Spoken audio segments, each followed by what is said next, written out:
To start, let's remove this engine cover, pull up on the back to make sure it gets unlocked from there, and then once that's done, I like to do this last, that way the least amount of debris can make its way in there. This cap is supposed to come off the top, but I guess the whole extension came out.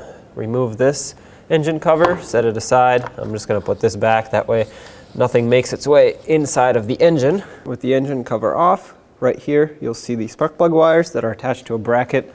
Let's pop those off. For me, the clip's already broken, but usually you'd want to use a trim tool and just pop it up. Right over here, open up this lock for the lines.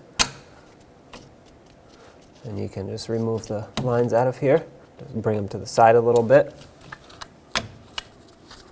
Kind of like that. Now we can get to both of the bolts a little easier. With a 13mm socket, remove both of these two bolts.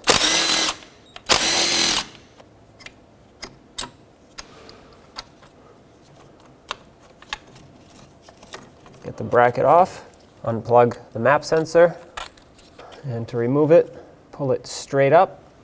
Now if you had your new map sensor, you would just press it down in, connect it, make sure the connector clicks. Now let's get this bracket back on. Snug it up and then come back and torque it, because this is actually part of the intake. 18 foot-pounds for both of these. Let's reattach this bracket here to the lines.